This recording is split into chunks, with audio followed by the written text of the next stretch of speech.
Room 13 presents. Room 13 presents.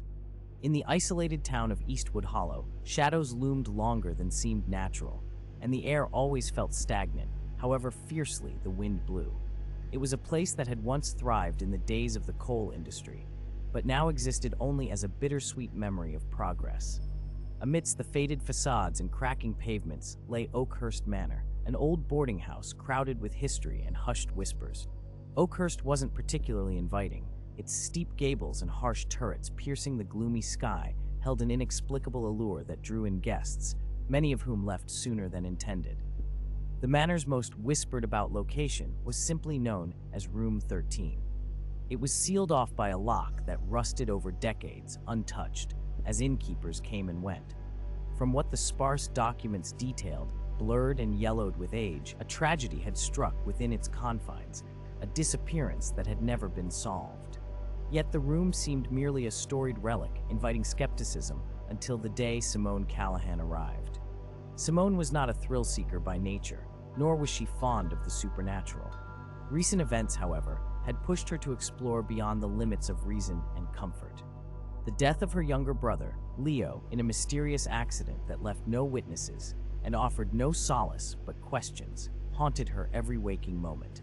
In a desperate grasp at closure, Simone had unearthed a peculiar link, a weathered note found in Leo's cramped handwriting that merely said, Eastwood Hollow, Room 13. The town welcomed her with mistrustful eyes, its residents as worn as their barren landscapes.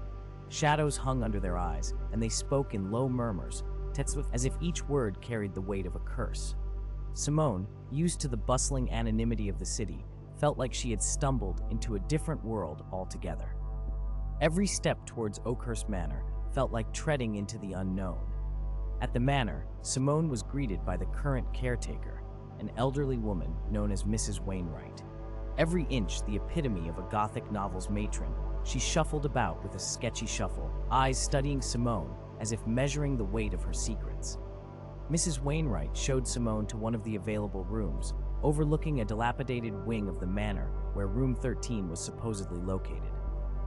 Curiosity is a treacherous companion here, Mrs. Wainwright warned cryptically, eyes briefly flicking to the locked room down the hall. Some rooms are best left to their histories. Simone stayed quiet, pressing back questions about the room that pulsed in her mind. That night, the hallways of Oakhurst seemed to stretch endlessly. A sense of unease hung thick, settling in every breath Simone took. Vague noises echoed through the manor, soft, unintelligible murmurs, the rustling of fabric, the creaking of ancient floorboards in rooms she thought were empty. Sleep was a visitor that refused to arrive. Just as she managed to drift into its clutches, a peculiar sound jolted her awake. It was the sound of footsteps outside her door. Not casual, but deliberate. They moved in a rhythmic beat that stopped suddenly, as if the walker realized they were not alone. In an instant, silence consumed the air. Barely audacious, Simone crept to her room's threshold, nerves taut with apprehension. The corridor was void of life, cast only in the eerie glow of moonlight filtering through warped window frames. At the far end stood Room 13, a shadowed silhouette against the flickering light. Her heart urged her to stay away, yet her feet carried her forward as if in a trance. Her hand hovered over the doorknob that remained stubbornly bolted. As she stood there, a chill seeped into her skin. Over the following days, the notion of unlocking Room 13 consumed her. She roamed the village, quietly collecting fragments of gossip and ghost stories. Each narrative, however fragmented, pointed back to the same sorrowful event. A girl once stayed in Room 13, only to vanish, leaving no trace of her existence. Strangely, her name seemed to elude everyone's memory. Back at the manor, the atmosphere grew more oppressive, each shadow falling heavier across the floors, as if burdened by more than mere darkness. Simone's restlessness became a constant companion, whispering doubts and fears. Was Leo's note merely coincidence, or was there something hidden in that room that could unravel his fate? Unable to resist any longer, she approached Mrs. Wainwright, voice steady but determined.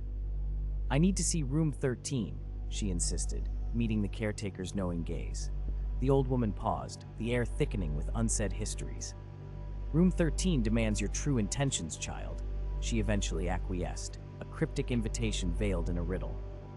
That night, armed with a firm resolve, Simone approached room 13, balancing the heavy metal key Mrs. Wainwright had reluctantly entrusted into her hand.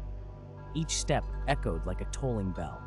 She slid the key into the lock, feeling the click resonate through her bones like a forgotten truth awakened. The door swung open with a reluctant creak, revealing a stagnant world on the other side. Dust motes danced in the remnants of moonlight, swirling in patterns that mesmerized and unsettled.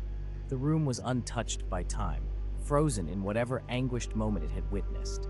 At its center stood an archaic wardrobe whose surface bore intricate carvings that seemed to shift under observation, refracting the pale light in labyrinthine patterns. Drawn towards it, Simone forced herself to breathe as she grasped its handle, pulling the doors open. Inside hung empty coat hangers, swaying eerily as if something had just slipped off them. And then she saw them. A set of photographs clung haphazardly to the wood, curled with age. Examining them, Simone felt her breath hitch. They depicted a group of people, their faces blurred and disfigured, with room 13's distinct wallpaper as their backdrop.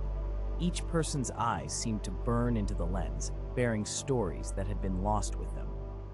At the forefront stood Leo, his expression caught between fear and determination. Simone's chest constricted as the room began to change around her. The shadows lengthened unnaturally, twisting and congealing into shapes that whispered in hollow voices. Fear gripped her mind spiraling in an accelerating downward spiral. She stumbled back, the photographs spilling from her grasp onto the floor, drawing relentless attention to their faded imagery.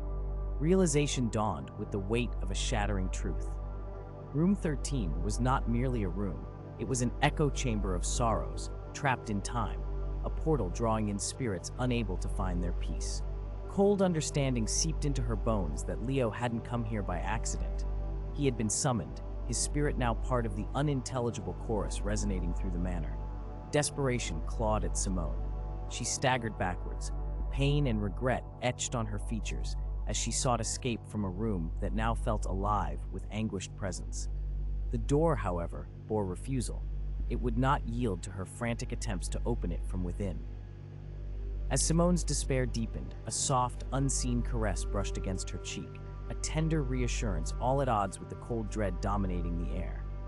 In that gentle touch, she felt an unspoken promise, a desperation for freedom shared by the souls within. A jangle of keys from the corridor spoke of faraway, forgotten salvation that she hadn't hoped for. The door swung open, revealing Mrs. Wainwright standing vigilant on the threshold. Her eyes met Simone's in a moment thick with shared knowledge. There was no need for words as Mrs. Wainwright extended her frail arm, drawing Simone into the embrace of reality once more. Together, they returned to the corridor, Mrs. Wainwright securing room 13 with a familiarity of actions that bespoke repetition through decades. Each click denied the room its potential for further tragedy, if only for a moment. Leaning warily against the nearest support, Simone felt the tension drain from her body, leaving only fatigue behind. "You've seen what you came to see," Mrs. Wainwright murmured, her voice a fragile thread weaving them back into ordinary existence.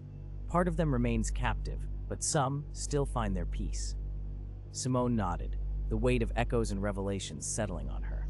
She knew now, Leo was part of that ghostly tapestry, woven into the fabric of their tragic chorus. But there was hope, a chance to set him free, a path forged in the knowledge she now carried. The mysteries of Eastwood Hollow may never be untangled, shadows interlacing stories too deep and tangled for mortal minds.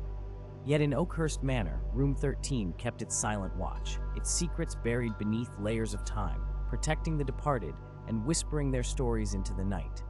Locked from the world's gaze, save for those who dared seek them.